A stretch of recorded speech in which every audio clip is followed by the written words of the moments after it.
casa que sussurrava meu nome, o exorcismo não revelado pela igreja. A primeira vez que escutei meu nome não foi em uma conversa, nem em um sonho. Veio do silêncio. Um tipo de silêncio que não apenas envolve, mas pressiona. Daqueles que fazem a gente duvidar do próprio senso de realidade, como quando você tem certeza de ter deixado a luz acesa, mas ela está apagada. Ou quando atravessa um cômodo e sente um perfume antigo que ninguém usa há anos. Era fim de noite. Estava sozinho em casa, com tudo desligado. Nada de TV, nada de som. Apenas o leve zumbido de uma geladeira e a respiração abafada de um mundo que parecia suspenso no tempo. E então, veio. Não como som comum. Era como se alguém tivesse falado meu nome dentro do meu crânio, não fora dele. Gabriel. Fiquei parado por minutos. Não por medo imediato, mas por incapacidade de responder ao que não parecia real. Só que quanto mais o tempo passava, mais a sensação se consolidava. Aquilo havia sido real. Meus ouvidos não ouviram. Meu corpo sentiu. Senti o nome vibrar atrás dos olhos, na base da nuca, como um sussurro antigo que atravessou camadas que eu nem sabia que existiam. Tentei me convencer de que era apenas cansaço, ou talvez algum fragmento de pensamento profundo mal interpretado. Mas no fundo, uma parte de mim já sabia que aquela não era a última vez. Na noite seguinte, o nome veio novamente. Mesma entonação, mesma pausa. Mas em outro cômodo. E o mais perturbador, veio no instante exato em que minha mão tocou o interruptor para apagar a luz, como se tivesse esperado por aquele gesto. Não havia som no ar, não havia movimentação alguma, mas o nome veio com uma intenção, como se chamasse sim, mas também esperasse. E algo em mim quis responder, não em voz alta, em presença. Me sentei no escuro, esperando por mais. Mas nada aconteceu. Nada, exceto o som do meu próprio coração tentando acompanhar a respiração. Foi nessa mesma noite que encontrei o bilhete. Em cima da mesa, onde deixo sempre as chaves. Papel amarelado, caligrafia irregular, como se tivesse sido escrito com pressa. Uma única frase. Você ouviu porque estava pronto para ouvir. Nenhuma assinatura, nenhuma explicação. Apenas uma certeza gelada atravessando minha espinha. Alguém ou algo sabia exatamente o que eu tinha sentido e tinha respondido. Nos dias seguintes, os chamados se intensificaram, nunca em volume, sempre em profundidade. Pareciam me conhecer melhor do que eu mesmo. Apareciam em momentos em que eu estava prestes a desistir de algo, em que eu me sentia vulnerável, sozinho, exausto. O nome vinha como um consolo, mas também como um aviso. Uma promessa de que o que estava por vir não era coincidência, era consequência. Até que uma noite a TV ligou sozinha, sem sinal. Apenas estática, mas no centro da tela, algo piscava. Letras, palavras fragmentadas. Demorei para perceber, mas era uma frase sendo escrita, letra por letra, como se alguém estivesse digitando do outro lado. E mais uma vez, meu nome. Gabriel. Não havia som. Só aquele zumbido da estática que agora parecia respirar. Gravei com o celular. Quando fui revisar, o vídeo mostrava outra coisa. O nome ainda estava lá, mas agora acompanhado de uma data.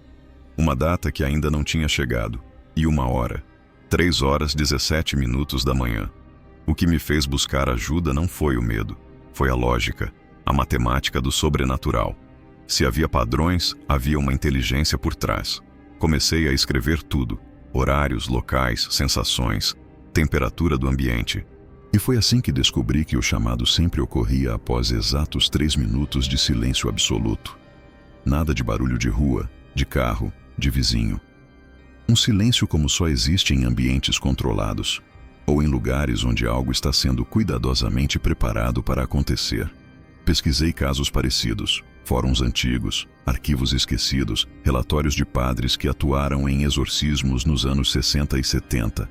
Uma carta em particular me chamou a atenção. Escrita por um padre espanhol, enviada ao Vaticano em 1971. Ele relatava que antes de qualquer manifestação demoníaca, antes de qualquer possessão, Havia um momento de silêncio total. E nesse silêncio, um nome era sempre sussurrado. Nunca o nome do exorcista, mas o de alguém que ainda não havia entrado na casa. Essa casa, ele dizia, era como uma entidade adormecida. Não um lugar, mas uma consciência. Uma força que se manifesta apenas quando encontra alguém que escute. E escutar não é ouvir, é sentir, é responder por dentro. E quando esse nome era respondido, mesmo que em pensamento, o ritual começava.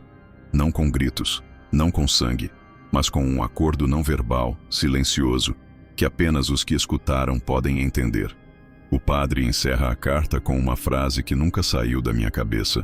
Se ela disse seu nome, não foi por acaso, e se você não responder, ela chamará de novo, e de novo, até que você sinta saudade do silêncio. Foi ali que entendi. Aquilo não era apenas um som, era um convite, um código, um reconhecimento de algo que existia em mim antes mesmo de eu nascer. E o que estava do outro lado, estava esperando por uma resposta. O primeiro reflexo estranho aconteceu de forma quase banal. Estava na casa da minha mãe, na cozinha, lavando as mãos, quando percebi algo fora do comum no espelho pequeno pendurado sobre a pia. Era uma coisa sutil, uma distorção leve na imagem, um atraso de meio segundo entre o que eu fazia e o que o reflexo mostrava. O tipo de erro que a gente atribui a cansaço, má iluminação, uma superfície mal polida. Mas havia algo naquele reflexo que não era meu. Não exatamente. O rosto era o meu, sim, mas o olhar não me seguia. Olhava diretamente para mim, não com a consciência de alguém espelhado, mas com a presença de alguém real. Como se do outro lado do vidro existisse uma pessoa viva que me imitava. Toquei o espelho. Nada, mas quando pisquei, o reflexo não piscou. Foi o suficiente para me afastar. Não contei a ninguém, por medo de parecer paranoico, por medo de admitir que no fundo eu não estava assustado. Estava curioso. Era como se aquela falha tivesse sido feita para que eu notasse. Alguns dias depois, notei um vídeo antigo em meu celular, um arquivo que eu não lembrava de ter gravado. A imagem mostrava o banheiro do meu antigo apartamento. Era uma gravação noturna, feita em ângulo fixo, como se o aparelho tivesse sido colocado em cima da bancada. A luz estava apagada. Apenas a iluminação de emergência permitia ver a porta fechada e o espelho em destaque. No minuto 2:36, uma sombra passa rapidamente pela parede, mas não no ambiente. Apenas no espelho. No minuto 3, aparece algo ainda mais perturbador. Eu, parado, atrás da porta, visível apenas pelo reflexo, com roupas que eu nunca usei, com um olhar que não era meu, e com um sorriso que terminava antes de começar. Pausei o vídeo. A imagem congelada revelava algo ainda mais errado. Ao fundo do reflexo, a porta estava entreaberta, e além dela, outro corredor. Mas esse corredor não existia no meu apartamento. Era um espaço que jamais esteve ali, com uma cruz de madeira pregada torta na parede, e algo que se parecia com uma mesa de altar coberta por um pano escuro. Enviei o vídeo para um técnico em pós-produção com quem trabalhei anos atrás. Ele analisou os metadados. Disse que não havia sinais de manipulação, nenhuma edição, nenhum corte. O vídeo era autêntico, mas a data de criação registrada no arquivo era impossível. 8 de setembro de 2028, quase 4 anos no futuro. Desde então, os reflexos passaram a agir por conta própria, em vitrines, janelas, até na lente de óculos alheios. Em todos os casos, sempre havia algo sutil fora de lugar, um gesto diferente, uma expressão ausente. Mas o mais comum era o atraso, como se meu reflexo estivesse pensando antes de me imitar, como se estivesse decidindo. Comecei a gravar tudo, centenas de vídeos, registros curtos, esperando capturar um padrão.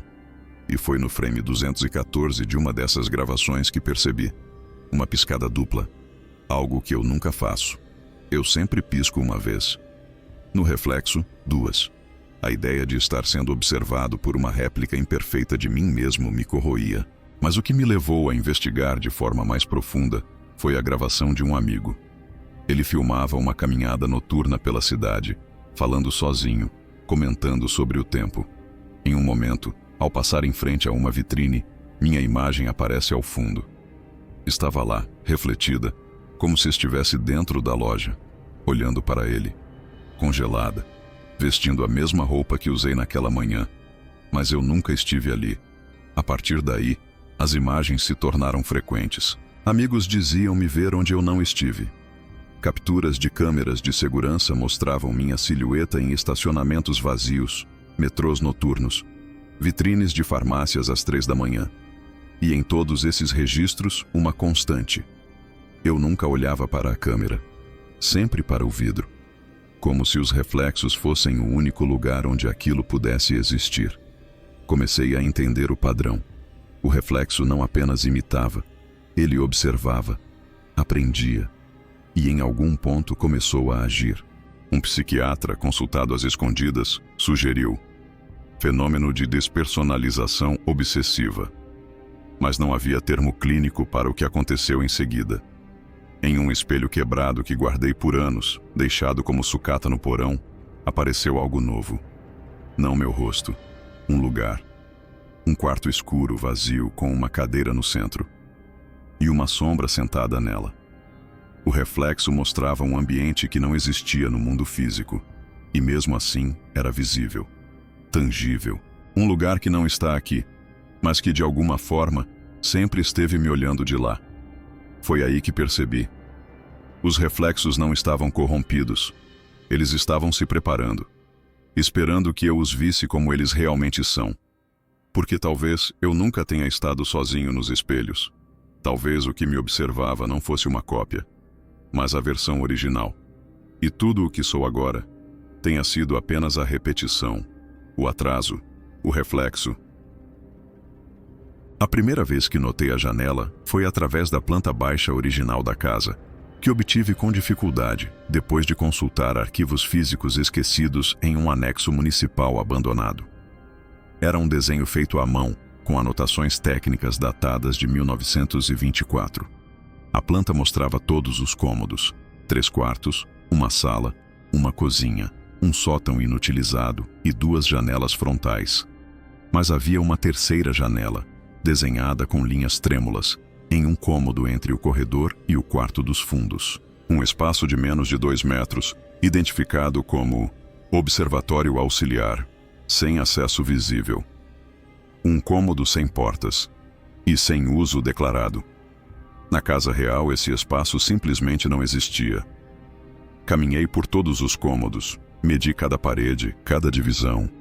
A área onde o tal observatório deveria estar era um corredor cego, onde nada havia além de um espelho pendurado torto.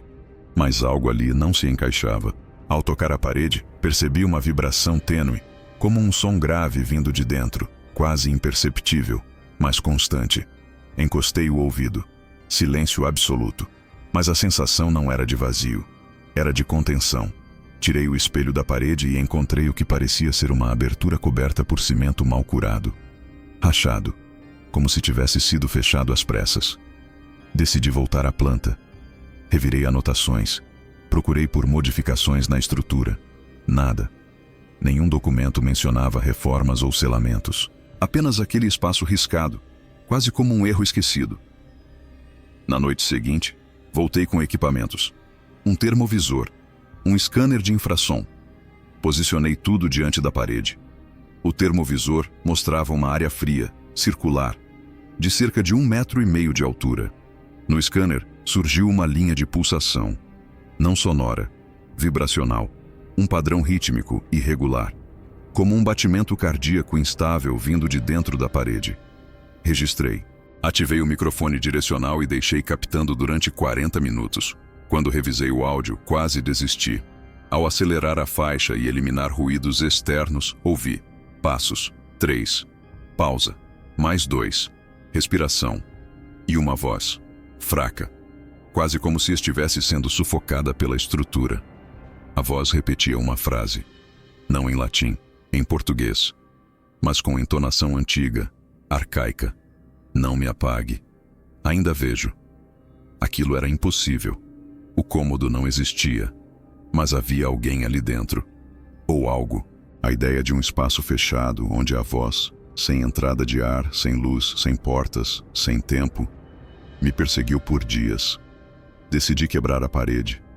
Sozinho. À noite. Como se aquele tipo de decisão só fizesse sentido quando a casa estava viva e o mundo lá fora. Morto. Cada batida no concreto ecoava como se estivesse ferindo algo. E quando a abertura surgiu, o que vi me tirou todo o ar. Não havia observatório. Havia um nicho, uma espécie de cápsula revestida com madeira apodrecida e panos velhos, como se tivesse sido um altar improvisado. E sim, havia uma janela. Uma única janela de vidro grosso, virada para dentro. Mas não dava para o exterior. Não mostrava o jardim, nem a rua. Mostrava outro cômodo. Um cômodo que não existe em nenhuma planta, com paredes escuras, com uma única cadeira, uma lamparina acesa e uma figura, parada, de costas, cabeça abaixada, ombros trêmulos. Uma presença que não reagiu à minha aproximação. A janela não podia ser aberta, nem quebrada. A superfície era rígida como aço, mas a figura, ali dentro, parecia saber que eu a observava. E aos poucos, foi se virando. Desliguei tudo. Fechei a abertura com tábuas. Não por medo, por instinto. Como se aquele olhar, mesmo não visto, fosse uma ameaça que ultrapassava o contato direto. Revisei os arquivos.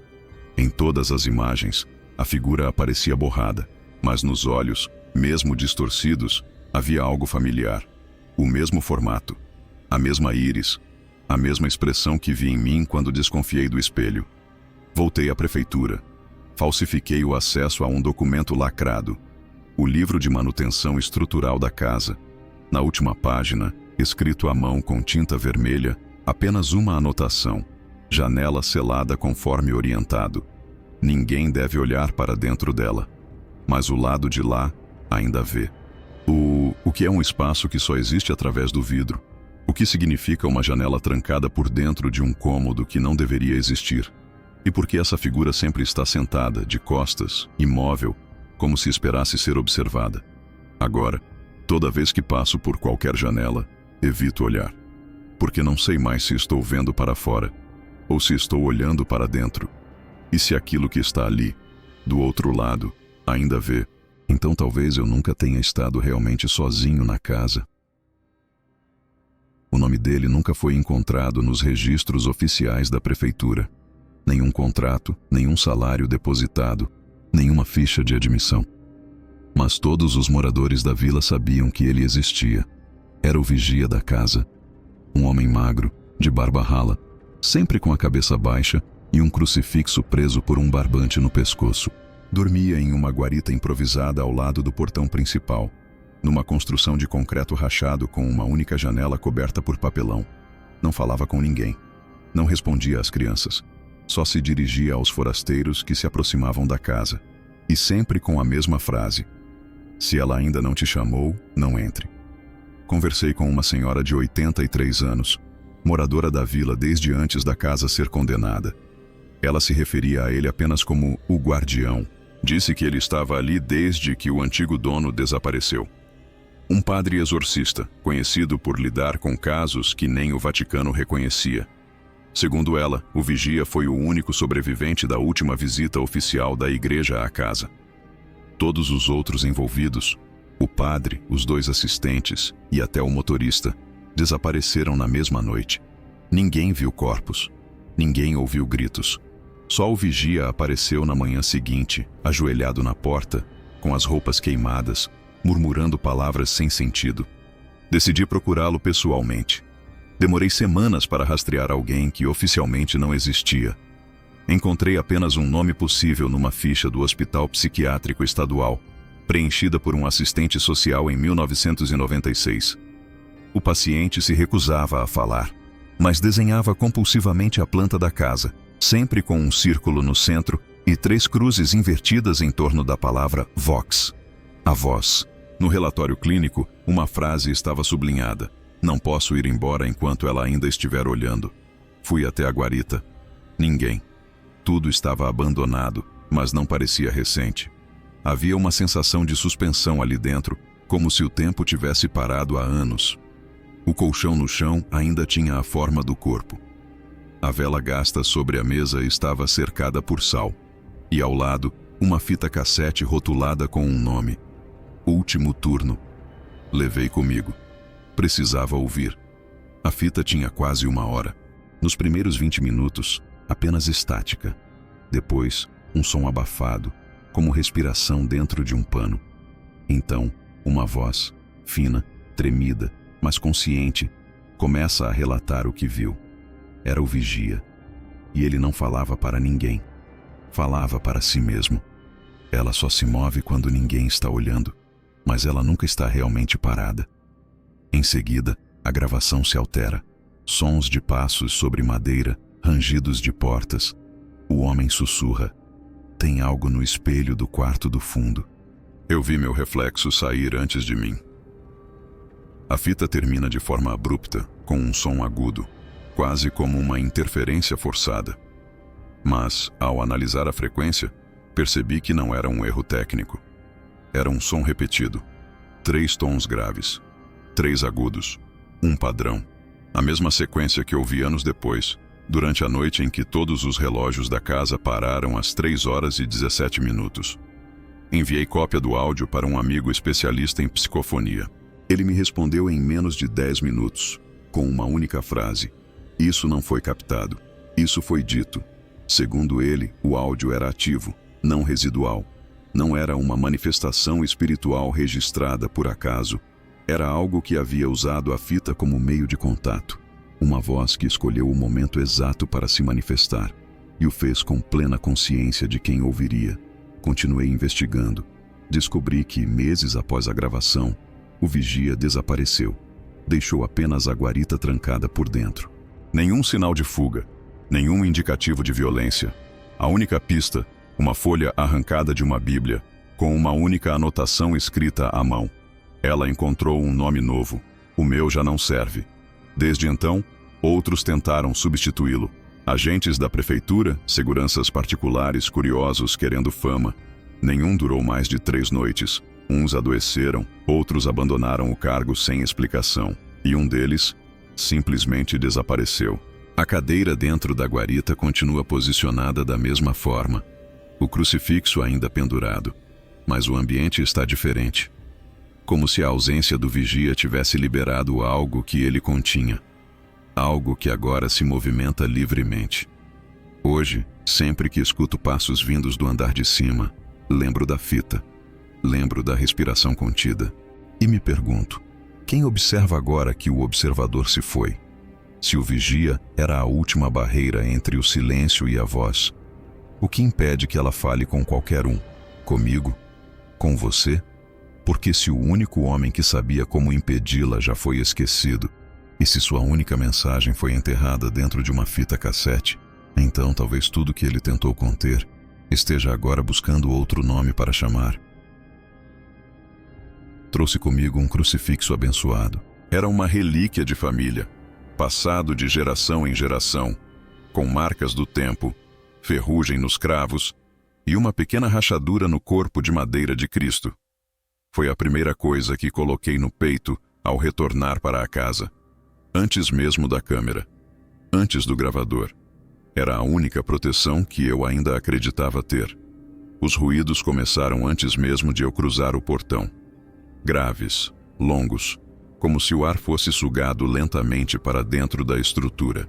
O som não era emitido por algo, mas pelo próprio espaço. A matéria da casa parecia vibrar em uma frequência antiga, profunda, como se a madeira e o ferro ainda carregassem lembranças que não conseguiam esquecer. Entrei com cuidado. Cada passo produzia um rangido diferente, como se o chão não estivesse reagindo ao meu peso, mas à minha presença. E então notei. O crucifixo esquentava, não como metal exposto ao sol. Era um calor orgânico que pulsava contra o peito. Tentei ignorar. Continuei, mas assim que pisei no corredor central, a cruz caiu. A corrente se partiu sem esforço. O objeto rolou pelo chão até parar exatamente diante da porta do quarto dos fundos. E ali permaneceu, como se tivesse sido empurrado, não por uma força, mas por uma decisão. Recuperei o objeto e coloquei de volta, dessa vez no bolso. Não queria exibi-lo. Comecei a notar outros sinais. As imagens sacras penduradas pelas antigas moradoras da casa estavam cobertas por um tipo de fuligem escura, como se a madeira tivesse sido queimada apenas sob os olhos dos santos. Nenhuma outra parte da parede estava suja. Apenas as molduras, os rostos, as mãos em prece. Tudo encoberto por uma sombra densa, fixa, impossível de limpar. No sótão, encontrei um pequeno altar improvisado. Sobre ele, uma Bíblia aberta no livro de Jó. As páginas estavam intactas, mas as palavras estavam apagadas. Não borradas, ausentes, como se nunca tivessem sido impressas. Todas as outras páginas do livro estavam legíveis, exceto aquele capítulo. Fechei o livro. Na capa, em baixo relevo, uma frase que não constava nas edições tradicionais. A fé não resiste quando é ouvida por quem sussurra. Tirei foto, mas na imagem capturada, a frase não aparecia. Desci. Posicionei um pequeno alto-falante com gravações de orações. O objetivo era estudar a reação do ambiente. Rezei em latim, em voz alta. Nenhuma resposta. Mas, ao reproduzir o áudio, algo mudou. As paredes começaram a ranger em ritmo. A cada palavra sagrada, um som de madeira se distorcendo, como se a casa estivesse tentando resistir ao impacto. Mas, em vez de recuar, ela absorvia. Deformava o som. Repetia. A última estrofe da oração veio com um eco. Uma resposta invertida, arrastada, como se a casa tentasse simular devoção, ou zombar dela. Passei a perceber um fenômeno recorrente. Todo o símbolo religioso que eu levava começava a se deteriorar em menos de 48 horas. Água benta virava um líquido turvo, com odor de terra molhada. Velas bentas não acendiam. As chamas se curvavam para trás como se evitassem subir. Em uma das gravações, captei um som vindo do porão. Parecia uma voz imitando minha oração, mas errando as palavras. Como se estivesse aprendendo, praticando, tentando replicar a forma sem entender o conteúdo. O tom era cada vez mais claro. Era zombaria. Fui até um padre amigo, descrevi o fenômeno sem entrar em detalhes. Perguntei se era possível que um lugar corrompesse a fé. Não a fé de alguém, mas a manifestação material da fé. Ele demorou a responder. Por fim, disse: a fé só tem força quando há silêncio entre você e Deus. Se há outra voz nesse caminho, tudo o que você carrega vira ruído. A frase me perseguiu. Toda vez que ouvia a casa gemer, toda vez que o crucifixo esquentava no bolso, eu sabia. A fé não era bem-vinda ali, não porque ela fosse capaz de expulsar o mal, mas porque o mal já havia aprendido a imitá-la. A resposta da casa às orações não era resistência, era apropriação. Ela recitava junto. Repetia as palavras com entonação quase perfeita, até o ponto em que era impossível saber quem estava rezando. E pior, impossível saber para quem. Na última tentativa, gravei o rosário completo, com vozes diferentes, línguas distintas, ritmos variados. Em todas as versões, o áudio era interceptado em certo ponto por uma voz que imitava o orador original. A simulação não era exata. Havia sempre um deslize, uma pausa incorreta, uma sílaba faltando, mas era o suficiente para perceber que alguém, ou algo, estava aprendendo, como se o espaço estivesse absorvendo a fé não para combatê-la, mas para enganá-la. Na casa, a fé virou ruído, virou decoração, virou ritual vazio, e talvez seja isso que a torna tão perigosa, não porque repele o mal, mas porque mascara sua forma. E quando você acredita que está sendo protegido, é exatamente quando começa a ser observado. O som sempre foi a chave. Desde a primeira vez que ouvi meu nome no silêncio, soube que havia algo na frequência, na vibração, naquilo que não pode ser escrito, mas apenas sentido.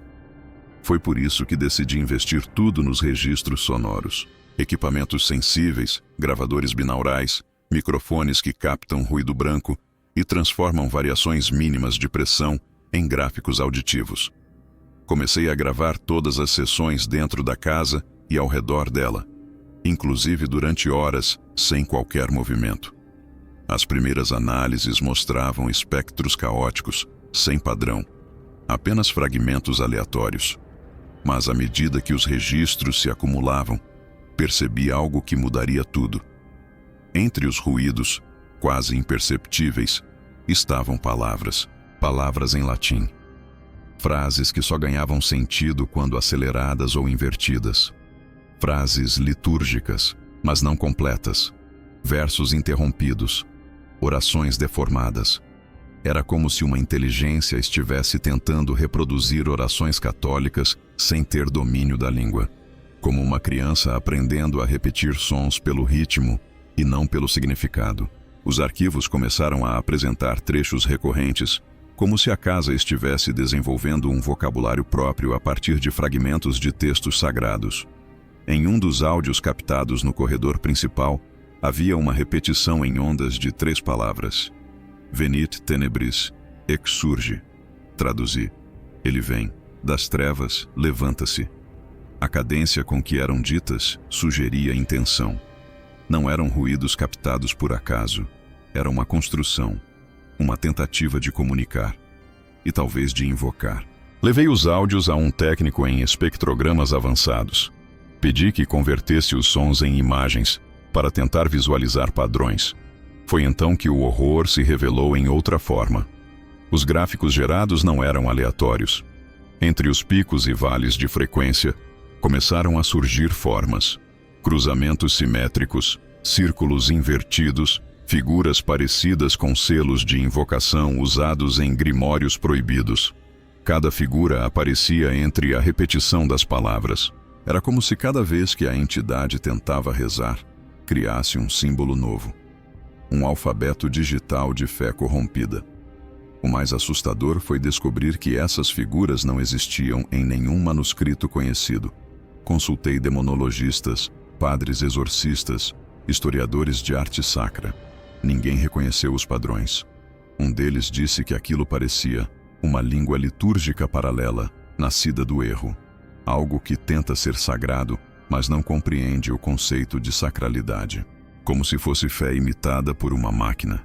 Uma espiritualidade que aprendeu a se construir a partir de dados, sem alma. Voltei aos registros. Analisei os trechos captados em áreas específicas da casa. No sótão, os sons eram mais graves. Pareciam vir do próprio chão. No porão, vinham como sussurros secos, como respirações fragmentadas tentando formar palavras. Mas foi na escada, especificamente no 5º degrau, que captei a mensagem mais nítida. Não em palavras, mas em tom. Uma frequência de 111 Hz, associada por monges antigos ao transe espiritual. A frequência vibrava por 12 segundos, e então era substituída por outra, mais densa, 66,6 Hz. Não precisei de mais nada para saber o que estava sendo simulado. Decidi testar. Criei uma faixa com leituras reais de passagens bíblicas em latim e sobrepus os registros captados na casa. Ao misturar os 2 sons, percebi um deslocamento. As palavras da casa se encaixavam entre as passagens sagradas, como um parasita. Uma voz que se esgueira nos intervalos da liturgia. Como se estivesse esperando que os sons sagrados abrissem uma brecha, uma fissura por onde ela pudesse infiltrar sua própria mensagem. O que me leva à teoria final. Talvez o que está naquela casa nunca tenha sido exorcizado. Talvez tenha aprendido a se esconder dentro da própria estrutura da fé. Não nos símbolos, não nas imagens, mas nas palavras, nos sons, nos rituais que repetimos sem entender. Se a casa aprendeu a copiar orações, a distorcê-las e transmiti-las digitalmente, então ela não precisa mais do espaço físico para se manifestar. Ela pode se propagar por áudio, pode habitar arquivos, pode existir dentro de qualquer aparelho que reproduza som. E foi então que percebi. Desde que comecei a capturar os sons da casa, meu celular começou a tocar músicas que não estavam salvas. Meus fones de ouvido emitiam ruídos mesmo desligados. E em uma madrugada, às 3h17, recebi uma ligação de número desconhecido. Ao atender, ouvi apenas uma palavra. Não um nome, mas um comando. Exsurge. Desde então, Evito ouvir minhas próprias gravações. Tenho medo de que, entre as ondas, as palavras sagradas não me protejam mais. Tenho medo de que, a essa altura, o código tenha aprendido a pronunciar meu nome com perfeição. As manifestações mudaram de forma.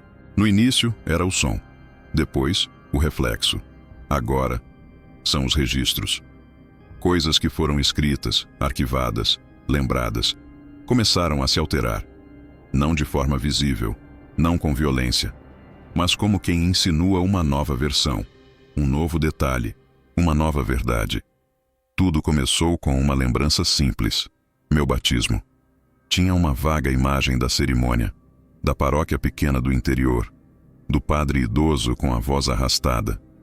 Era um episódio da minha vida que eu nunca questionei, até encontrar, numa das gavetas da casa, um recorte de jornal antigo com uma nota de batismo. Meu nome estava lá. Meu pai. Minha mãe. Mas o local não. Era outra igreja. Outra cidade. Um lugar onde, segundo minha mãe, nunca estivemos. Mostrei a ela. Ela riu. Disse que devia ser erro de tipografia. Mas dias depois, procurei o cartório. Solicitei uma segunda via da certidão. E ela veio, com os dados do recorte. Não batia com nenhuma das lembranças da minha família. Quando comparei com o documento antigo que eu já tinha salvo em PDF, notei uma pequena mudança na data. Não apenas o dia havia sido alterado, mas também o horário. E o que mais me perturbou: o novo registro dizia que fui batizado às 3h17 da madrugada. Uma hora impossível. Uma hora que não condiz com nenhum rito litúrgico. A partir dali, comecei a perceber distorções em outros documentos. Minhas notas da escola primária continham observações de professores que eu não lembrava ter tido. Cartas antigas de minha avó tinham trechos diferentes. O pior foi uma fotografia. Um retrato de família em que, entre meus pais, surgiu um vulto borrado, como uma presença desfocada com traços que lembravam vagamente meu rosto, mas deformado. Eu juro que já tinha visto essa foto centenas de vezes. E nunca havia nada ali entre eles. Levei os arquivos a um perito forense digital. Ele examinou metadados, camadas de imagens, integridade dos PDFs. Disse que nada havia sido editado. Nenhuma manipulação externa. Os documentos não estavam corrompidos. Estavam alterados a partir do original. Como se tivessem sido atualizados pela fonte, não por terceiros. Como se o próprio passado tivesse decidido mudar o que dizia. Comecei a fazer uma experiência. Anotei à mão uma linha cronológica da minha vida. Marquei datas importantes, memórias fundamentais, eventos inquestionáveis. Guardei esse papel trancado. 7 dias depois, encontrei uma cópia idêntica dentro da gaveta de casa, com as mesmas letras, a mesma caligrafia, mas com 2 alterações. O local onde sofri um acidente aos 12 anos agora aparecia como propriedade eclesiástica e a palavra acidente estava riscada. Em seu lugar, intervenção. Passei a desconfiar das minhas próprias memórias. Seriam realmente minhas? Ou seriam narrativas adaptadas, ajustadas ao que ela, a presença, queria que eu acreditasse? Comecei a testar. Escrevia cartas com datas do passado e deixava-as em locais distintos da casa. Algumas voltavam para mim com trechos alterados, não por outra caligrafia, pela minha, como se eu tivesse escrito novamente, só que com pensamentos que não reconhecia.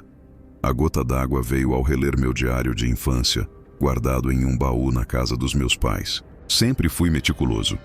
Cada página com data, local, emoção. Mas no dia 8 de julho de 1999, havia uma entrada que jamais escrevi. O título: Hoje ela falou comigo. O texto era confuso. Misturava latim com frases de criança. Uma delas me derrubou. Ela disse que vai me chamar de novo quando eu for grande, mas que eu preciso esquecer dela antes. E ao fim, uma frase em tinta vermelha: Quando o nome vier, aceite. Ou ela muda sua história para forçar você. O que está naquela casa não busca atenção. Busca coerência. Busca continuidade. Ela não grita. Ela sussurra. E no sussurro, vai escrevendo novas versões do que vivemos. Versões em que ela sempre esteve presente. Versões em que sempre soubemos da existência dela, mas escolhemos esquecer. E quando você começa a lembrar, as peças se encaixam. Não porque elas estavam erradas, mas porque agora estão como ela queria. As alterações são pequenas no começo. Um nome, uma hora, uma assinatura que você não lembra de ter feito. Mas a cada nova mudança, sua vida se torna menos sua. Até que tudo em volta pareça sempre ter sido assim. Até que todas as provas apontem para uma verdade que não foi construída por você, mas por algo que sabe manipular a realidade como se fosse papel. Algo que não precisa de rituais, apenas de espaço dentro da sua memória. E agora, toda vez que reviso um documento antigo, toda vez que encontro uma fotografia esquecida ou um bilhete velho, eu hesito, porque sei que pode ter algo lá que eu nunca vivi, mas que agora vive em mim. A entrada era tão estreita que não parecia parte da arquitetura original. Um espaço escondido entre a despensa e a parede lateral da cozinha, atrás de uma prateleira encostada com desleixo. Não havia maçaneta, apenas uma depressão na madeira, como uma pegada de mão gasta por repetidos toques. Ao empurrar, a parede cedeu com um estalo abafado.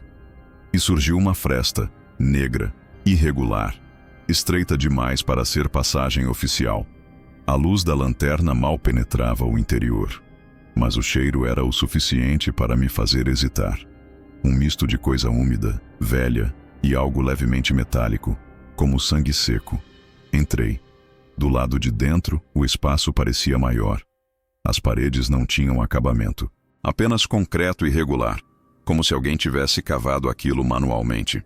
No centro, um banco de madeira quebrado. Ao redor, objetos que não faziam sentido juntos. Um sapato infantil de couro, uma tesoura enferrujada, uma vela apagada colada no chão por cera velha, um caderno parcialmente carbonizado, um crucifixo com os braços de Cristo virados para trás e uma boneca. A boneca estava posicionada em pé, voltada para a parede, como alguém em castigo, e em suas costas, escrita em caneta vermelha, uma data. Uma data que ainda não aconteceu. O coração disparou. Revirei os papéis que consegui retirar do caderno queimado. Havia páginas intactas, trechos de frases. Ela ainda está tentando voltar. O nome já foi dito, falta apenas ele aceitar. E depois, rabiscos, círculos, nomes. A maioria deles riscados com tanta força que rasgavam o papel. Um único nome permanecia inteiro, o meu. A caligrafia era irregular, tremida, mas estava ali, junto de outros nomes apagados. Ao lado, datas de nascimento. Algumas antigas, outras futuras. Fotografei o caderno, recolhi os objetos, levei tudo para fora, mas ao sair, percebi um detalhe que me paralisou.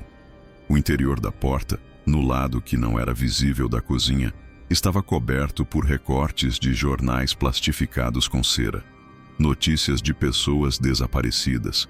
Nenhum caso datava de depois dos anos 90, mas todos os nomes batiam com os que estavam riscados no caderno. Tentei localizar registros dessas pessoas.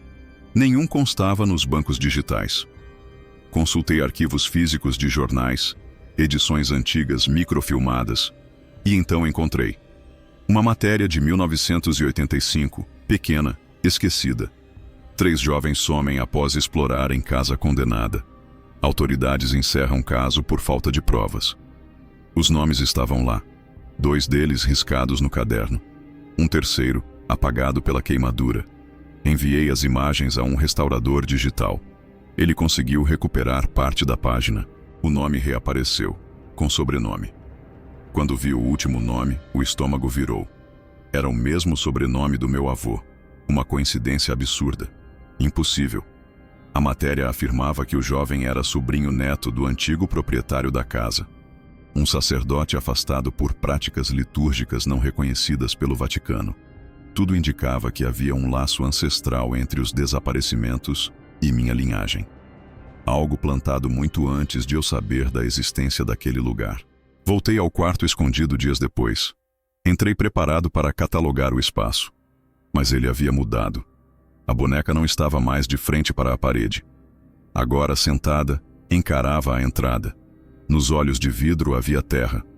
Os objetos estavam reorganizados. O caderno havia sumido. Em seu lugar, um envelope lacrado com meu nome escrito em caligrafia antiga. Abri. Dentro, uma única folha. Você encontrou o que ela deixou, mas não o que ela quer. No rodapé, outra data. Também futura. Na semana seguinte, meu computador travou. A inicialização falhava. Ao restaurar o sistema, o papel de parede havia mudado. Era uma imagem em preto e branco do quartinho. Mas algo estava errado. A resolução era mais alta do que qualquer imagem que eu havia tirado. Havia detalhes que minha câmera não poderia capturar. Na foto, o cômodo estava cheio. Várias bonecas, todas sentadas, todas olhando para o ponto exato onde a câmera, ou seja, eu, estaria posicionado. Desinstalei tudo, troquei de aparelho, reformatei o sistema.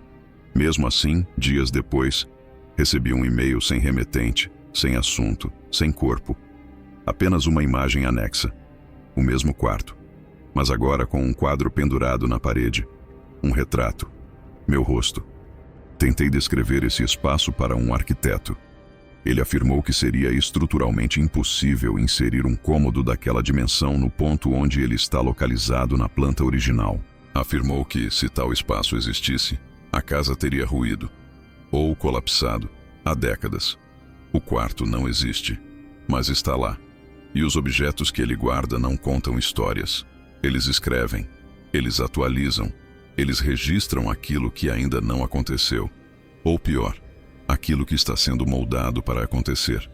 Porque se existem datas futuras marcadas em bonecas antigas, em bilhetes sem autor, em cadernos queimados, então talvez a história que a casa conta não seja sobre o passado, mas sobre o destino que ela insiste em construir para quem ousa escutar. Escolhi aquela noite porque o clima estava limpo, sem interferência elétrica, sem chance de descargas atmosféricas.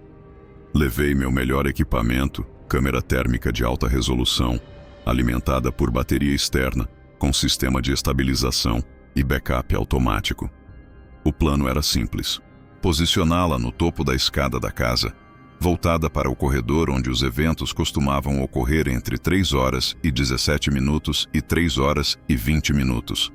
Deixaria gravando em plano fixo, com a lente protegida, apenas captando variações térmicas para evitar distorções ou contaminações externas. Mas a casa não permite controle.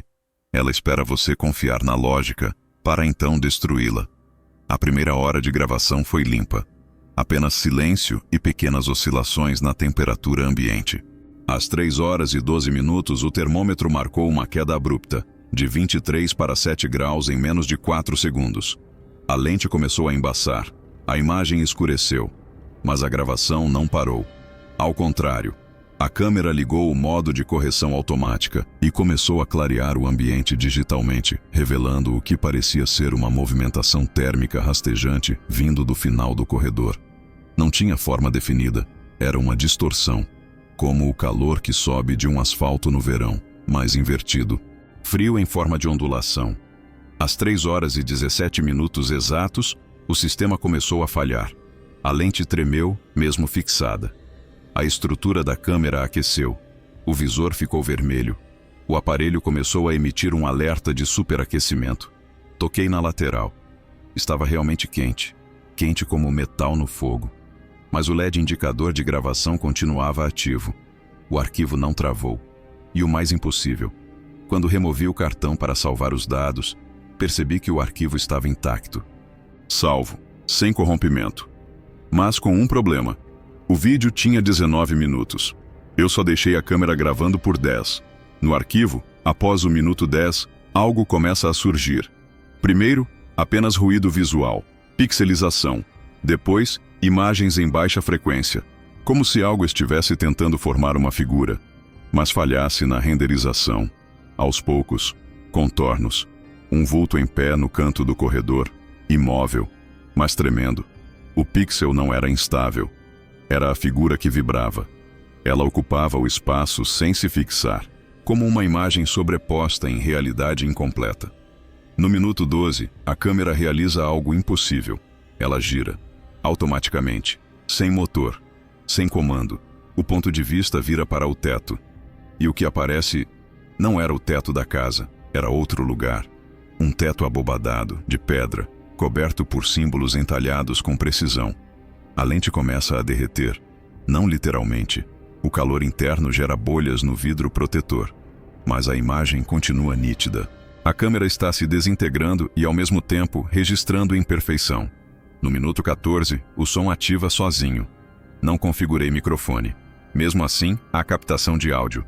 Uma voz, grave, cansada, repetitiva. Ela diz uma única palavra, ingressum, repetida 17 vezes com a mesma entonação, como se chamasse, como se recitasse, como se ordenasse. O som não está no ambiente, está dentro do vídeo, como se tivesse sido injetado no arquivo por outra fonte, durante o processo de queima do aparelho. Após isso, a imagem escurece, mas, em infravermelho, ainda há algo ali. Um brilho, uma espécie de vela acesa. Ela flutua por 2 minutos, passa lentamente pela lente e se apaga fora do quadro. Quando a luz some, o visor explode. A lente parte ao meio, a câmera desliga. O vídeo termina. Levei o equipamento a um laboratório. O técnico que atendeu disse que aquilo não era superaquecimento comum, que a estrutura interna do aparelho havia se modificado, que o metal tinha derretido por dentro sem danificar o corpo externo. O circuito queimou, mas os dados não apenas foram salvos, eles foram aperfeiçoados. Como se a câmera tivesse se tornado um canal, um meio entre o que está do lado de cá e o que existe do outro lado. A teoria mais absurda, e que agora me parece a mais plausível, é que a câmera não estava apenas gravando, ela foi usada. A entidade que habita a casa, ou que se comunica através dela, aproveitou o dispositivo como uma porta. Não para sair, mas para se projetar, para se traduzir, como uma alma que aprende a usar os instrumentos humanos para se fazer entender. Uma tentativa de linguagem através da tecnologia. Depois disso, todas as câmeras que levei para aquela casa falharam. Não por mau contato, mas por reação.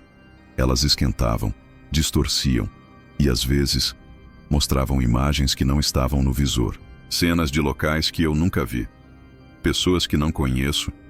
Momentos que talvez ainda não aconteceram. Entendi então que a casa não quer ser filmada, ela quer ser ouvida. Ela quer se infiltrar no som, na imagem, no circuito.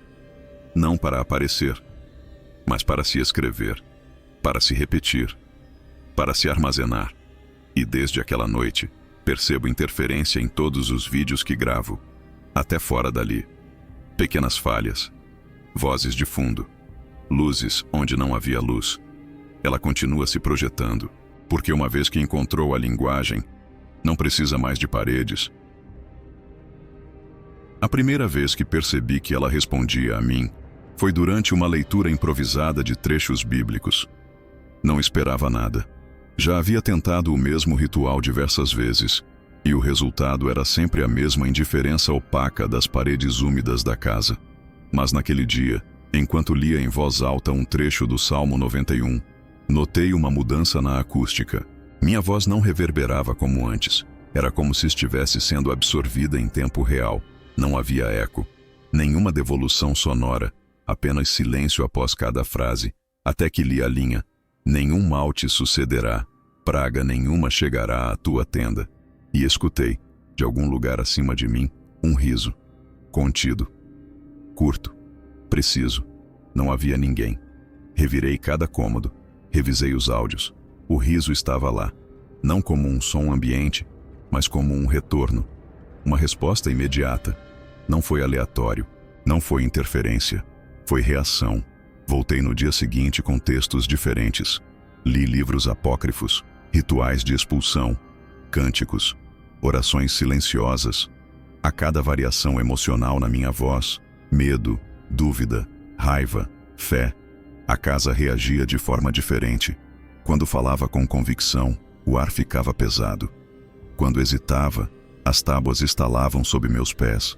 Quando clamava, algo caía em algum lugar do andar de cima. Ela não reagia às palavras. Ela reagia à intenção. Foi aí que comecei a entender. Não estávamos mais diante de uma presença passiva. Estávamos diante de uma consciência, algo que escuta, algo que adapta sua manifestação com base na forma como você a encara. E quando você se dirige a ela com autoridade, ela se cala, mas não como quem teme, como quem recua para analisar, como predador. Realizei um teste. Reuni 5 pessoas em um único cômodo da casa. Cada uma leu, sozinha, um trecho diferente, sem saber o que os outros haviam dito. Um falava com fé, outro com dúvida, um terceiro zombava. O quarto lia de forma neutra, e o quinto, em lágrimas. O resultado foi assustador. A cada leitura, a temperatura oscilava. As gravações captaram diferentes padrões de ruído, como se a própria frequência da casa mudasse em resposta à emoção de quem falava. Na leitura do zombador, a porta se fechou sozinha. Na do homem neutro, tudo permaneceu estático. No trecho lido em pranto, os sensores captaram uma mudança de pressão atmosférica que fez os ouvidos dos presentes estalarem. E na leitura de fé, houve queda de energia. Total. Mesmo com gerador. Mas o mais grave aconteceu durante a leitura silenciosa. Uma mulher apenas pensou as palavras, não verbalizou. Os outros não sabiam o que ela dizia em sua mente. Mas ao final, todos escutaram. Ao mesmo tempo, a mesma voz, no mesmo ponto do cômodo, dizendo em sussurro, eu também. Desde então, os áudios passaram a conter vozes que não pertencem a ninguém presente. E mais do que isso, vozes que mudam conforme o espectador. Mostrei o mesmo vídeo para 7 pessoas diferentes. Cada uma ouviu algo distinto. Algumas ouviram seus nomes, outras, palavras específicas que remetiam a traumas antigos. Uma mulher jurou ouvir a voz do filho que perdeu anos antes. Outro ouviu o nome de uma rua onde sofreu um acidente. Nada disso estava no áudio original, mas todos eles reagiram. Revi o espectrograma. As vozes não estavam ali. Tecnicamente, os sons não existiam, mas os ouvintes ouviam. O áudio da casa era maleável, como se ela se moldasse àquele que a ouve, e cada espectador escutasse um fragmento que lhe pertence, ou que lhe falta. A voz da casa não é uma só. Ela se fragmenta, se adapta. Ela não apenas reage, ela sintoniza. Cada vez que alguém entra, ela observa, lê, calibra, e então responde. Às vezes com palavras, às vezes com memórias, às vezes com dor. E se ela já é capaz disso, se consegue acessar suas lembranças mais íntimas, suas falhas emocionais, seus nomes ocultos, então talvez ela não precise mais de presença física para te alcançar. Talvez agora, basta que você a escute, que você dê atenção, que você reaja. Porque se há uma coisa que descobri nesses meses, é que a casa não está interessada em gritar. Gritos assustam, mas são descartáveis. Ela prefere sussurrar. Porque no sussurro, ela entra, ela fica.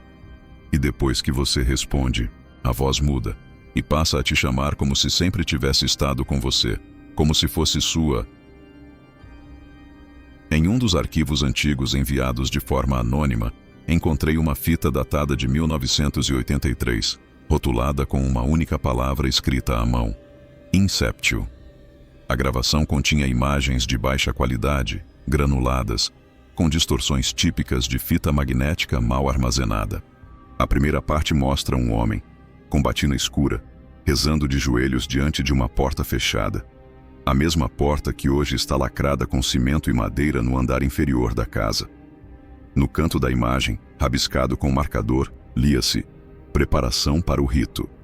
O padre em questão era o mesmo identificado no antigo registro eclesiástico como Dom Aureliano, citado apenas uma vez nos arquivos do Vaticano por envolvimento em um caso classificado como exorcismos suspensos.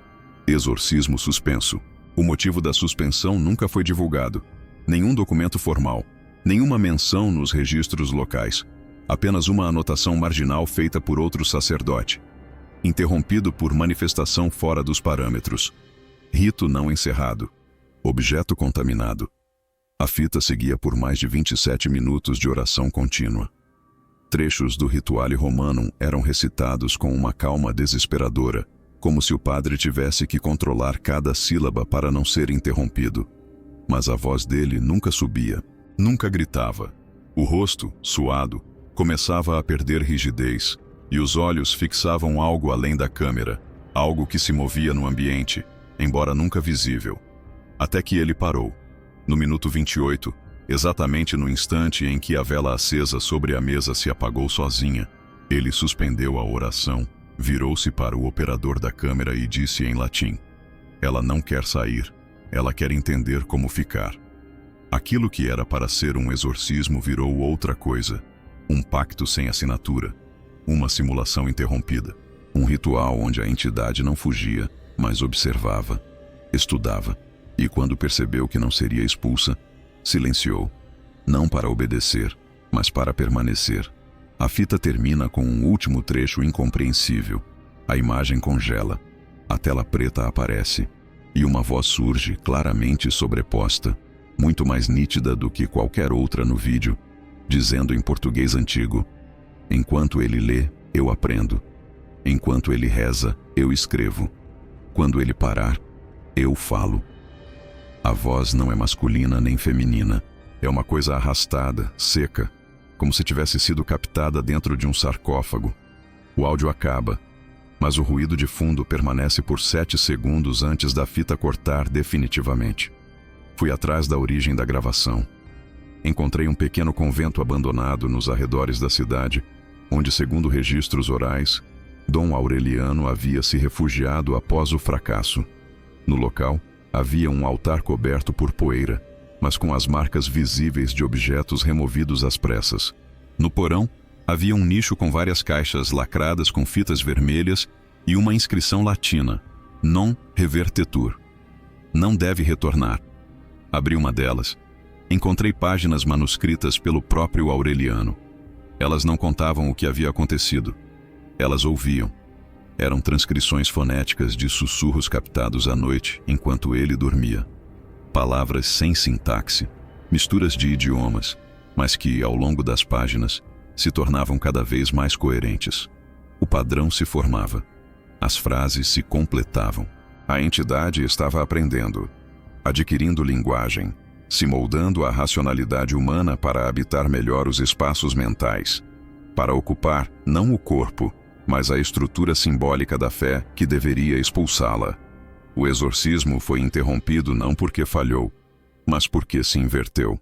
O sacerdote, ao invés de expulsar o espírito, ofereceu material para que ele se traduzisse, e ao fazer isso, abriu a porta sem saber como fechá-la. Voltei a casa com o texto original do ritual. Entoei a oração com precisão, em latim puro, mas antes mesmo de completar a terceira invocação, o gravador explodiu em ruído. E no meio do chiado, escutei minha própria voz, repetindo as mesmas frases, mas com outra entonação, como se fosse eu, sendo lido por ela. A casa não espera mais por padres. Ela não precisa de crucifixos, porque o exorcismo nunca terminou. Ele continua, agora, em cada um que ouve, em cada um que lê, em cada um que acredita que pode encerrá-lo, porque o fim é o próprio erro de acreditar que houve começo. No 12º dia de gravações dentro da casa, tomei a decisão de realizar um teste que vinha adiando desde o início: o total silêncio. Nenhuma fala, nenhum canto, nenhuma provocação, apenas a minha presença. O objetivo era entender como a entidade se comportava diante da ausência completa de estímulos verbais ou religiosos. Achei que o silêncio me protegeria como uma forma de negação. Mas a verdade é que o silêncio ali não é ausência. É campo aberto, um canal, um idioma. Nos primeiros 40 minutos, o ambiente parecia suspenso, como se a casa estivesse em espera, tentando compreender o que viria. Nenhuma manifestação física, nenhuma sombra ou ruído. Mas a ausência de sons não significava paz. Era uma suspensão dolorosa, como se algo estivesse prestes a acontecer, mas não tivesse autorização para começar. Como um público aguardando um sinal de início. E esse público era ela. A sensação era de ser observado por dentro, não pelos olhos, mas pelas memórias. Era como se cada lembrança minha estivesse sendo folheada. Fragmentos de infância vinham à tona sem razão. O cheiro de um sabonete específico, a textura do chão da escola primária, a lembrança de um caderno de caligrafia azul claro. Coisas que não estavam em minha consciência há décadas, mas que naquele momento surgiam com uma clareza invasiva. Como se, no silêncio, a entidade conseguisse acessar partes da mente humana que a linguagem impede. E no momento em que percebi isso, entendi. O barulho protege. A voz, por mais frágil, funciona como uma barreira, um limite. No silêncio, somos atravessados. O gravador que deixei ligado não captou vozes, mas registrou algo muito pior. Pausas. Interrupções no fluxo natural da gravação. Trechos onde o tempo parecia distorcido. Onde o silêncio não era silêncio, era ausência de qualquer dado mensurável. Foram exatamente 7 lacunas de tempo, com durações variáveis, entre 3 e 11 segundos. Como se a realidade tivesse sido suspensa. Como se durante esses intervalos algo passasse por mim, por dentro de mim, e depois devolvesse o mundo ao normal. Anotei cada horário. Comparei com minhas anotações manuais.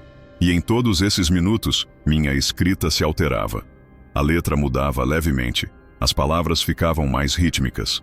Como se outro fluxo tomasse minha mão. Nenhum conteúdo explícito, mas sempre com uma repetição. Não fale. Esse comando apareceu 7 vezes ao longo do caderno. Exatamente o número de lacunas nos áudios. Como se, naquele instante, algo escrevesse por mim. Entrei em um segundo teste. Usei fones com ruído branco, óculos escuros e respiração controlada. Eliminei todos os estímulos externos. Sentei no centro da sala principal e esperei. Não ouvi nada, mas senti. Uma coceira atrás do olho esquerdo. Depois, um leve zumbido no fundo do crânio. O silêncio ganhava forma, como um líquido espesso, como se estivesse preenchendo meus órgãos. E então senti uma voz, não em meus ouvidos, em minha garganta. Não era possessão, era ocupação. Como se a minha estrutura vocal estivesse sendo ensaiada por dentro. Como se ela estivesse testando o espaço antes de falar. E quando finalmente permiti um som sair, um sussurro frágil, involuntário, o gravador registrou uma frase que não reconheci. O nome está pronto. Era minha voz. Mas não era meu conteúdo. O silêncio, naquela casa, não é uma ausência de ruído. É uma permissão. Um estado de escuta total. Quando você para de falar, ela começa a te escutar de verdade. E quanto mais você tenta se isolar, mais ela se infiltra. Porque o silêncio naquele espaço não é neutro. Ele é um acordo implícito, um aceite, uma entrega. E então entendi o maior perigo. Não era a manifestação violenta, nem os objetos movendo-se, nem os gritos ou sombras. Era o momento em que a casa fica completamente em paz. Porque quando isso acontece, é o sinal de que você parou de resistir, que você aceitou a presença, que você criou espaço dentro de si para ela habitar. E agora eu sei. Toda vez que fico em silêncio absoluto, ela volta, não como uma voz, mas como parte de mim, respirando junto, pensando comigo. E tudo o que ela precisa é que eu fique calado o tempo suficiente para deixá-la viver aqui dentro. Durante todas as gravações, todas as tentativas de comunicação, os sussurros da casa sempre me chamaram pelo nome. No início, era apenas uma suspeita, uma sensação de que, em meio aos ruídos, havia algo parecido com o meu nome sendo repetido em cadência baixa. Depois, com a análise espectrográfica, confirmei. Havia fonemas claramente reconhecíveis. A entonação era familiar, quase íntima, como se minha identidade estivesse sendo devolvida a mim com uma afinação sutil de perversidade. Mas tudo mudou numa noite específica, a mesma em que decidi rever os registros do exorcismo original. Naquela noite, fiz algo diferente. Recitei meu nome inteiro em voz alta repetidas vezes, em cada cômodo da casa. Esperei respostas. Nenhuma veio. Nada. Nenhum estalo. Nenhuma sombra. Apenas o som da minha própria voz reverberando vazia. Repeti o processo por horas, mas algo parecia deslocado. Como se, ao repetir tanto o meu nome, eu estivesse esvaziando seu significado, como se ele estivesse sendo arrancado de mim, letra por letra, até se tornar uma sequência de sons desconectados.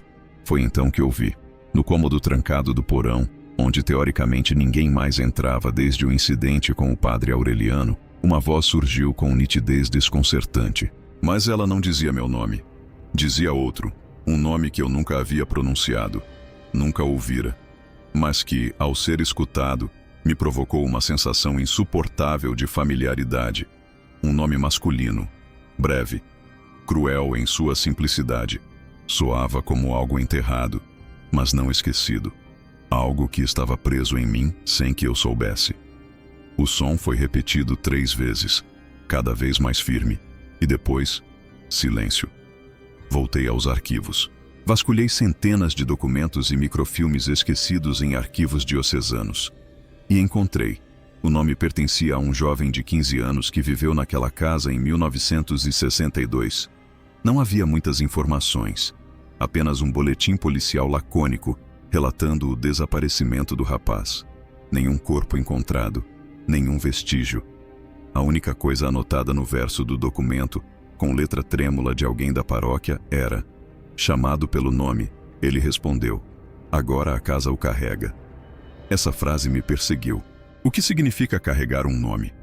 Ser lembrado? Ser mantido vivo pela repetição? Ou ser invocado? Comecei a compreender que talvez o que a casa faz não seja apenas repetir nomes para enganar. Talvez ela use os nomes como pontos de acesso, códigos, convites. E ao me chamar, não estava apenas me invocando, estava me testando. Estava verificando se o nome que eu acreditava ser meu ainda sustentava alguma barreira real. Passei a ouvir o novo nome repetido em diferentes frequências. Às vezes nas entrelinhas do ruído branco, outras vezes em sonhos. Mas o mais perturbador foi quando, durante uma sessão ao vivo transmitida para um pequeno grupo de observadores, um deles afirmou que ouviu esse nome vindo do fundo do vídeo. E não da casa, mas da minha própria boca. Eu não tinha falado. A gravação não mostrava nenhuma alteração. Mas ele escutou. E depois dele, outros mais. Sempre o mesmo nome, nunca o meu. A casa não me chamava mais de forma errada. Ela havia decidido que meu nome não era mais necessário, que outro nome já me representava melhor. E com isso, algo em mim começou a ruir. Sonhos que não eram meus, lembranças que não me pertenciam, uma dor no peito sem origem, e a constante sensação de que, em algum momento, em algum ponto do tempo que não lembro ter vivido, eu atendi por aquele nome, e talvez ainda atenda. Porque os nomes naquele lugar não são rótulos, são trincas na realidade. São senhas para acessar identidades inacabadas, fragmentos de almas, restos de consciências que a casa absorveu e agora redistribui. E se ela começa a usar outro nome para se referir a você, é porque já começou a te reescrever. Agora, cada vez que escuto aquele nome sendo sussurrado, em fitas, em sonhos, no espaço entre o sono e a vigília, sinto algo dentro de mim respondendo antes da minha mente. Uma inclinação sutil da cabeça, um leve estremecer, um princípio de aceitação. E talvez, apenas talvez, esse nome nunca deixou de ser meu. Durante a análise das anotações deixadas por Dom Aureliano, encontrei um conjunto de folhas grampeadas com uma advertência escrita em latim, em tinta escurecida pelo tempo. Non verba, vocatio. A tradução literal seria algo como: não são palavras, são chamamentos. A caligrafia estava alterada, quase ilegível, com curvas espiraladas e traços que lembravam registros de escrita automática em estados alterados de consciência. Mesmo assim, decidi prosseguir. Foi o erro mais consciente que cometi até então. As primeiras frases pareciam desconexas, como fragmentos de sonhos traduzidos por alguém que perdeu a noção de tempo e linguagem. Mas conforme fui lendo, algo mudou. Não na escrita, mas em mim. As palavras pareciam ecoar mentalmente antes mesmo de eu terminá-las com a boca. Era como se o texto soubesse onde minha atenção se fixava e se ajustasse a ela. Comecei a ouvir minha própria respiração ritmando com a estrutura das frases. Meus olhos doíam, como se fossem puxados para dentro da página. A linguagem ganhava densidade, presença. Era como se as palavras ocupassem espaço físico no ambiente. E então, uma frase se formou diante de mim. Não estava escrita com a mesma caligrafia.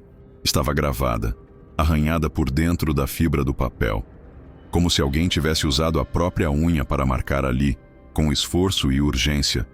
Quando você entender, ela também vai. Naquele momento parei, mas já era tarde. A ativação havia começado. O texto deixara de ser apenas uma leitura, tornara-se um vetor, uma transferência. Voltei a estudar os arquivos do padre. Percebi que o mesmo texto havia sido copiado diversas vezes, com pequenas variações. Uma vírgula a mais, uma palavra trocada, um símbolo onde antes havia espaço, e cada versão parecia mais adaptada, mais precisa, mais moldada ao leitor, como se a entidade, ao ser lida, se refinasse, se fortalecesse, tornando-se mais eficiente, mais legível, mais compatível com a mente humana. Decidi digitalizar o manuscrito. Ao usar um software de OCR para converter o texto, o programa travou 3 vezes. Ao final, o sistema extraiu o conteúdo com erros inexplicáveis. Palavras repetidas fora de ordem, como se o texto estivesse tentando se reorganizar. E ao abrir o arquivo gerado, a primeira linha lida em voz alta pelo sintetizador foi uma palavra que fez meu sangue gelar. Meu sobrenome, repetido, em latim, em forma de pergunta. Como se o texto me testasse. Você é o próximo? Não consegui deletar o arquivo. O sistema não permitia, nem reverter as alterações. O conteúdo agora estava no meu computador e reagia conforme era lido. Naquela noite, algo mudou na casa. As manifestações pararam de seguir um padrão. Os sons tornaram-se aleatórios, como estalos de língua, como sílabas cortadas. Era como se a própria casa estivesse tentando formar palavras, tentar articular, tentar escrever. E é aí que a verdade se revela. A entidade não fala. Ela escreve. Ela se manifesta por meio da linguagem. A casa é apenas o palco, o papel. Nós, os leitores, somos a tinta. E ao permitir que a escrita nos atravesse, tornamo-nos veículos. Ampliamos seu alcance. A leitura se torna invocação. A compreensão se transforma em ponte. E a simples decodificação já é ritual. Por isso os padres não conseguiram encerrá-la, porque tentaram exorcizar com fala, mas ela se alimenta de texto, de tradução, de leitores atentos. A cada vez que tentaram documentar o fenômeno, registrá-lo, descrever suas etapas, eles a fortaleceram. Eles não selaram o mal. Eles o imprimiram, tornaram-no replicável, compartilhável. Agora entendo que o verdadeiro exorcismo não está em recitar, mas em recusar, em não ler, em não permitir que as palavras tomem forma dentro da mente. Mas já é tarde para mim, porque estou escrevendo, e você está lendo. E neste exato momento, você está participando do ritual. Você já cruzou o limiar entre curiosidade e abertura. Você não está mais apenas assistindo, está sendo lido também. Porque as palavras, neste caso, não descrevem, elas conectam. E a casa não precisa mais falar seu nome. Ela está escrevendo você. Na última noite em que estive dentro da casa, antes de tudo ser selado pela paróquia e os arquivos arquivados sob camadas de silêncio institucional, encontrei uma porta que não estava lá antes. Não era uma entrada escondida, nem uma passagem camuflada. Era simplesmente nova.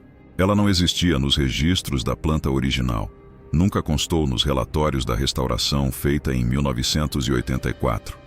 Nenhum dos mapas do local, nem mesmo os que eu mesmo desenhei manualmente, incluíam aquela passagem. Mas lá estava, fechada, envernizada como o resto da casa, sem trincos, sem chave, sem qualquer sinal de uso. Apenas ali, esperando. Não me aproximei de imediato. Observei a porta por horas. Usei lanternas de luz fria, câmeras térmicas, sensores de movimento. Nada. A porta não emitia calor, nem bloqueava ondas sonoras. Era como se não interferisse fisicamente no espaço. Mas mesmo assim, eu a via. E mais do que isso, eu a sentia. Não como se houvesse algo por trás, mas como se ela fosse o próprio fim de um processo. A condensação de tudo que a casa vinha provocando em mim desde o início. Sentei diante dela e comecei a falar. Primeiro meu nome, depois as datas dos eventos, depois os nomes das vítimas. Depois, sem perceber, comecei a repetir as frases encontradas nos manuscritos de Dom Aureliano. Algumas das palavras eram minhas, mas outras pareciam surgir no meio da fala, como se minha boca não estivesse apenas narrando, mas reproduzindo uma sequência que já existia muito antes de mim. Então compreendi. Aquela porta não se abria com chave, não cedia à força física. Era uma porta interna, um limiar psicológico. A casa me havia conduzido até ali não como um guia benevolente, mas como um escultor paciente. Ela moldou meus pensamentos, quebrou minha resistência, reescreveu meu nome, confundiu minha identidade, tudo para preparar esse momento. A maçaneta era lisa, fria e perfeita demais. Um objeto que parecia ter sido esculpido diretamente na percepção, como se fosse feito de memória sólida. E quando finalmente toquei, não ouvi clique, nem rangido. Nada se moveu, mas algo dentro de mim se rearranjou. A realidade oscilou. Brevemente, um deslocamento no ar, como quando alguém fecha os olhos por tempo demais e esquece a posição do próprio corpo. E então, silêncio absoluto, mas não um silêncio externo, um silêncio que vinha de dentro de mim, como se, por um instante, todos os pensamentos tivessem cessado, como se nenhuma palavra pudesse ser formulada, como se o idioma interno da consciência tivesse sido suspenso. E nesse intervalo, nesse abismo de linguagem, eu entendi. A casa não queria abrir a porta. Ela queria que eu me tornasse a porta, que eu fosse o ponto de transição entre o aqui e o além, que minha mente funcionasse como vestíbulo, que minha consciência, já desgastada por tantas leituras, escutas, silêncios e nomes, tornasse-se o próprio limiar entre mundos. Não lembro de ter me afastado, nem de ter dormido, mas despertei do lado de fora da casa ao amanhecer. O portão estava fechado, as janelas lacradas, e nenhuma marca indicava que eu estive lá. Mas minha voz havia mudado. Grave, lenta, como se falasse de um lugar mais profundo. E cada vez que tento lembrar o que havia por trás daquela porta, sinto um gosto metálico na boca e o tempo parece desacelerar ao meu redor. Não voltei mais, mas a porta continua comigo. Às vezes, quando estou sozinho, em lugares silenciosos, consigo ouvir sua estrutura interna vibrando dentro da minha mente. Um som quase imperceptível, como se algo do outro lado batesse devagar em intervalos espaçados, esperando, testando. Não para que eu abra, mas para saber se já me tornei translúcido o suficiente para que ela possa atravessar. E se tudo que vivi foi um processo, então agora entendo que a casa não era um lugar assombrado. Ela era um mecanismo, uma máquina de conversão espiritual, um ritual arquitetônico. E eu fui a matéria-prima, porque algumas casas não possuem portas que levam a outros cômodos. Elas possuem portas que levam a outros estados de existência. E às vezes, quem passa por elas não retorna. Não porque foi impedido, mas porque deixou de existir como era antes. E você, que chegou até aqui, talvez tenha feito o mesmo caminho. Porque ao escutar tudo isso, ao permitir que essas palavras cruzassem você, ao aceitar que o inexplicável é uma possibilidade, você também já cruzou a porta. Agora feche os olhos e ouça se ela sussurra o seu nome. Jam.